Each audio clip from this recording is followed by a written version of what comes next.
Welcome to Impact OC, the only program showcasing the people and organizations shaping Orange County. With your host, Don Camber. Hello, live from the OC Talk Radio studios at UCI's Beal Applied Innovation Center. I'm OC Talk Radio Public Affairs Director Don Camber with another great guest impacting our community in a positive way. Today, I welcome the Moulton Company CEO, Jared K. Mathis. He oversees the Moulton Museum, which showcases Orange County's history through artifacts from the late 1800s Moulton Ranch pioneers, Lewis F. Moulton, and his wife, Nellie Gale. The property today comprises much of Laguna Niguel, Laguna Woods, Laguna Hills, Laguna Beach, Dana Point, and Aliso Viejo. Thank you, Jared, for being on Impact OC. Thank you, Don. It's my great pleasure to be here. Jared, please give us an overview of the Moulton Museum located in Laguna Hills.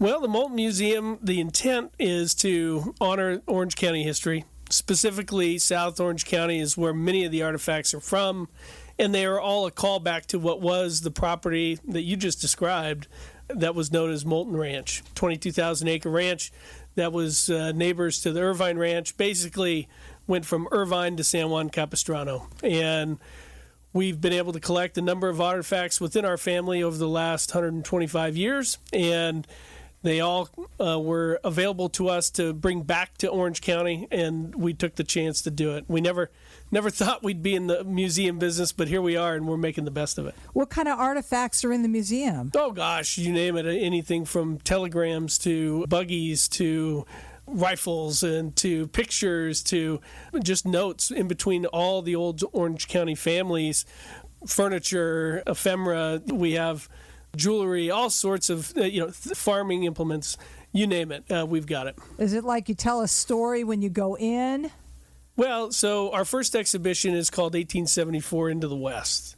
And when you come into the Moulton Museum, you'll be able to see the footprint of the old ranch, and the story of 1874 into the West is really the story of Lewis Moulton, my great-grandfather, coming from Boston around the Horn on a steamship through the Isthmus of Panama and landing in Orange County in 1874, and how he went immediately to work as a shepherd for the Irvine family on Rancho San Joaquin, and then how he ultimately acquired the ranch, met Nellie Gale, got married, and that's where we lead off to the next exhibition later. But that story is alive and well in the museum right now. Explain the personalities of Lewis Moulton and his wife, Nellie Gale. So Lewis is an interesting story, and we really wanted to get into his motivation. What takes somebody who was 20 years old in Boston and makes them decide to get on a ship and come to Orange County?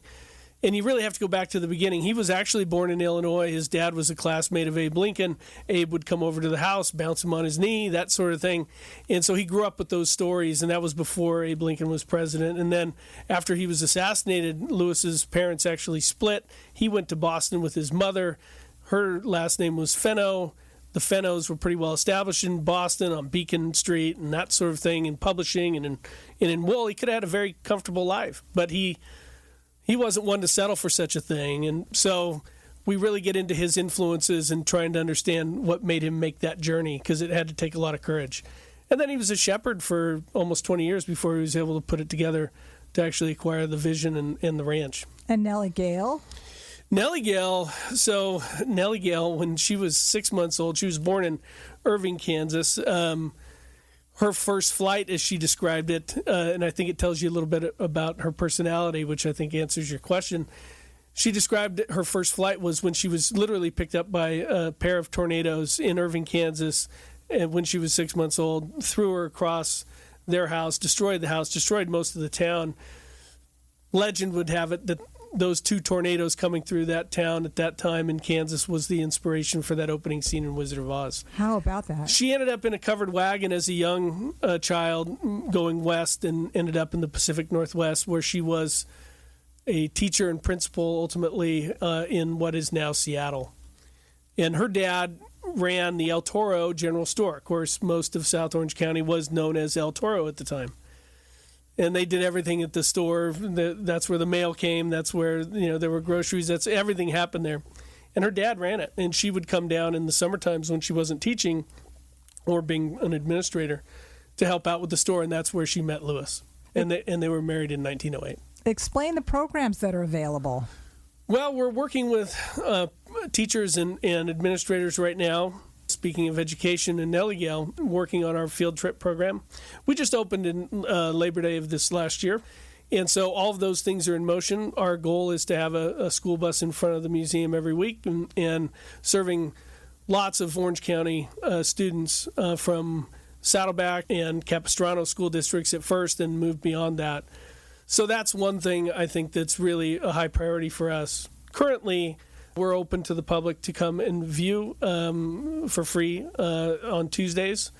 Other than that, it's appointment only, where you can have events. You can also just schedule private tours. I have to say, I'm amazed at how much you know, but I'd like to know, at what point did you know you were from a famous family? Oh, gosh. Well, we didn't know much of anything growing up. I grew up on a farm an hour north of Sacramento. Now, that farm was born from the individual pieces of the ranch being sold back in the 60s and 70s.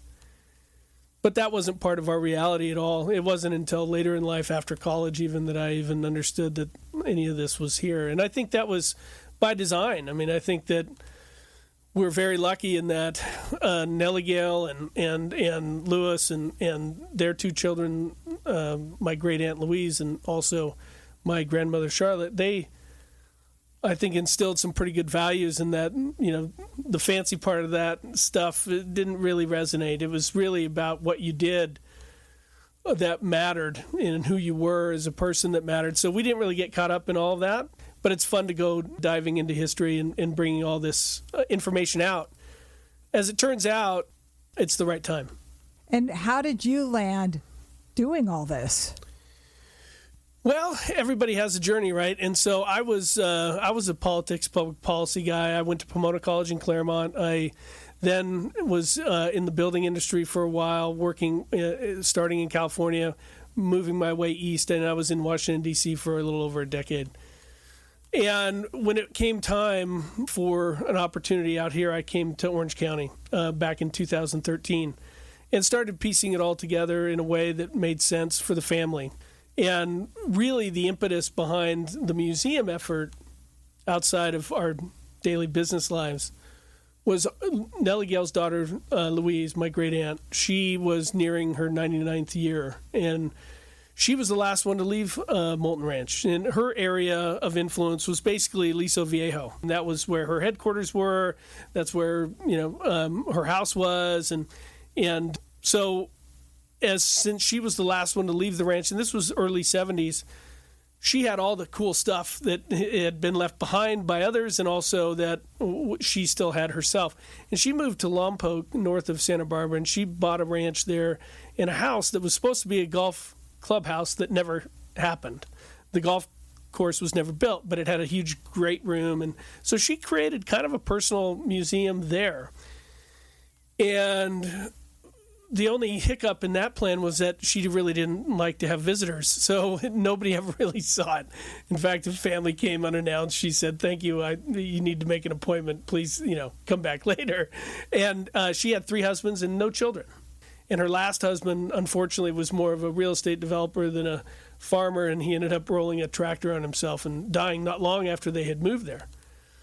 So with no children, no husband, this stuff, all these artifacts just sat perfectly preserved for decades and decades and decades until we got towards the end of her life, and we said, what are we going to do with all of this stuff? And of course, at that point, we had no idea what we actually had. And the only answer was, let's bring it back home. Let's bring it back to Orange County, where I don't think her heart ever left. Many of her magazines in her area, like living area, were from Balboa Bay Club, and because I don't think any of the folks of Moulton family ever wanted to leave Orange County. Why would you? It was just the influences, taxes, water, all these things, and people and development made it impossible to keep the ranch where it was. And rather than be developers, they still wanted to be ranchers, which the family still is, by and large. I'm the Yahoo in the city. So I grew up on a farm that still operates, and there's a number of farms that were born from it. So the long and the short of it is, transition made us make a decision. and I think we made the right one, because now all of those pieces are back where they came from, and it's also been a magnet for more pieces to follow, which is great. But you had to figure out how to encase things and display them properly. Right. Well, thankfully, I don't have to do that. We can rely on folks that graduated here locally from UCI, that historians and archivists that we've been able to work with. Jennifer and Cindy Keel, they've been great with us for the last 7 years, archiving the whole collection and figuring out the best way to display these things. Now, as I've been talking with you, you talk about Aliso Viejo and all these different cities. That's all part of your family. Right. That was Dad's backyard, right? I get caught up in it a little bit sometimes when I'm driving and I see, boy, this is what they saw all the time, but except no houses and all of that sort of thing. But, progress is progress. What are you going to do? Nobody is complaining. We've worked out just fine, and we're just glad to be able to bring some of this back to Orange County in a way that kids and adults alike can learn what it used to be like with real 100% accurate information. Nobody's telling this story for us. We can have the opportunity to tell it ourselves. But yet, by the same token, when people tell stories that could be wrong, you're probably like first to correct them. Well, it's nice to be able to have that opportunity now, because the family left in the late 60s, early 70s. And so many narratives that were created in our absence didn't have the opportunity to be challenged. So now we can. Not that it's a big part of our day, but sometimes we have the opportunity. Did you have, I don't want to say normal upbringing, but an upbringing a lot similar to other families? No. I think ours was much simpler. I had a black lab and a horse, and I went to a high school in Northern California that had 100 people in it that was public, and most of the kids in my 25-person class were folks I'd been in school with since kindergarten. So I think that's quite unique in a kind of a reverse way, and so it was a very simple life. We lived on a dirt road, and I wouldn't have it any other way. But when you travel around South Orange County, do you look at it in kind of in amazement with all the development that is occurring on your family's land? Sure, of course. Well, I brought Dad back before he passed. He passed in 2019, and I brought him down here in 2016. He hadn't been back. He was a graduate of El Toro High. He was a tiller early on in El Toro High's lifetime, and I took him around on the streets on Moulton Parkway, and he didn't recognize a bit of it because all these trees that are in South Orange County or Orange County, they weren't here. Much of the dirt has been moved. I mean, just to build Aliso Viejo, it took more dirt than they used to build the Panama Canal. So that changes things. But I took him to top of the world above Laguna Beach, and that was also part of the old ranch. The Laguna Canyon was the, I guess, northern border, up against Irvine Ranch, and then the property, Moulton Ranch, dipped behind Laguna Beach, but at top of the world, that was still ranch property. And when I got him up there and he could look back on Wood Canyon, he saw it. He could see what it was, and could start telling stories about what happened in those canyons and that sort of thing. So it just took a little bit of elevation, but from a street level, yeah, he could have been anywhere. He hadn't seen it. He couldn't see it. But every time you talk about a city, don't you take such pride in talking about a city that's part of your family? I feel it just talking to you. Sure, of course. I mean, I think everybody that lives in any of those cities, that we have the dirt in common, right?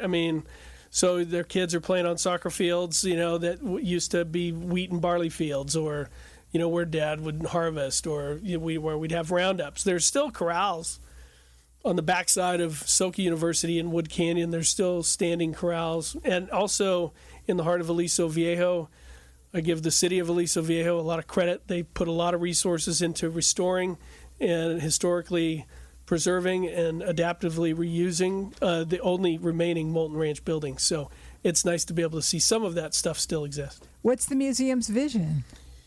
To keep doing what we're doing, to bring history to life and honor what we call pioneer spirit.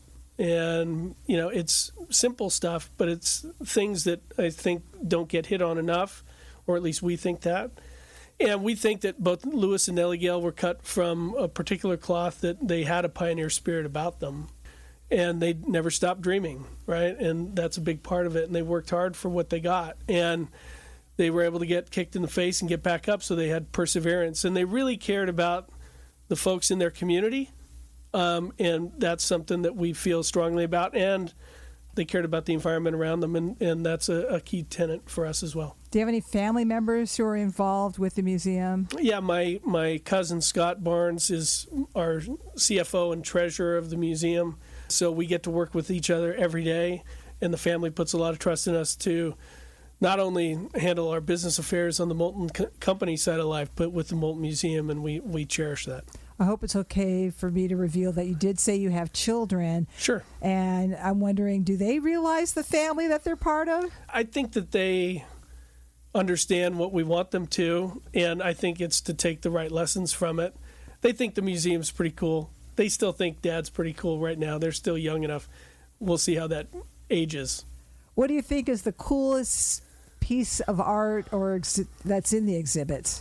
So in the exhibit, there's just a ton of great stuff, and we, with our partners, guy by the name of Jags Nee, he and Scott helped put together a movie, a 12-minute movie about the journey, which is just really, really special. From a collection standpoint, the coolest story, I think, and I think we knew we were onto something, I got a call from my cousin in Lompoc, that ranch that Louise had, and this was after she passed, and he said, "Hey, I'm putting together a burn pile here of just a bunch of stuff I've pulled out of a horse tack room. But there's this tube, I don't know what it is, but I'll light it on fire unless you want to come, see it," because he wasn't sure. And I said, "Just hold on to it, I'll be right there." So I hopped in a car and got there, and I had no idea what it was. It was sealed. I brought it back home to Orange County. I got some pliers and I pried it open. And sure enough, it was the original Spanish land grant to Juana Villa from Ulysses S. Grant in the 1870s with the wax stamp from Congress in pristine condition. And when I saw that, well, okay, we've got something. I mean, this is neat. And so let's keep digging, and we've just continued to find more treasure. Well, how can the public see this museum? Well, we're in Laguna Hills. We're off Cabot Road in La Paz, and we're open right now just one day a week, free to the public on Tuesdays, 11 to 3. So we would encourage anybody to come on by. After that, appointment only. And also, you can check us out at moultonmuseum.org. You'll get a taste for some of the exhibitions. You can reach out. We also have a fundraiser right now that's going on called The Spirit of Giving, where we've got generous donors agreed to match any donation we get between now and the end of the year. So that's all available there too. So that's how people can either give back or interface with us in any way they want. That's pretty amazing that you have this incredible museum and you're bringing ranching to life through the museum. Yeah, we hope to. We hope to give people an idea what life was like. We're also bringing technology to things. We're working with our friends at Laguna College of Art and Design and some folks at Sony. We have the old blueprints of the old ranch house that is now where the Laguna Hills Mall was. That's where Nellie Gale and Lewis, that's where they had their headquarters. And we have the original blueprints that we've been able to create a 3D hologram out of. And we're creating a whole world where our mascot, which is a bull named El Toro, can interact. And it will latch onto your face, and if you move closer to it, you can look in the windows and see exactly what it looked like back in 1908 when the house was built. We're also making sure that every piece of every artifact in the museum can be attached to augmented reality. So with your phone or with an iPad, you can look at a picture and it'll jump out of the wall, or it will add more information.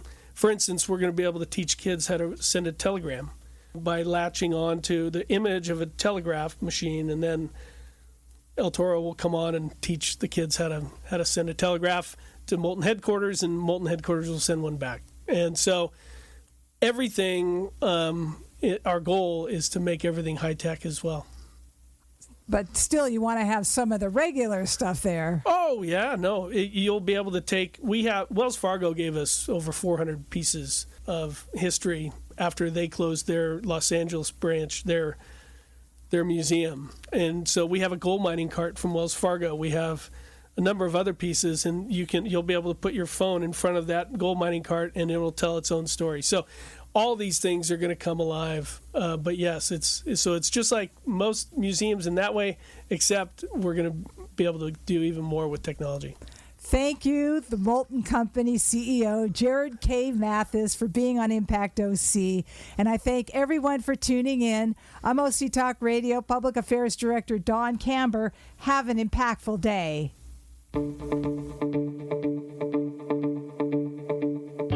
You've been listening to Impact OC, the only program showcasing the people and organizations shaping our community. Right here on Orange County's only community radio station, OC Talk Radio.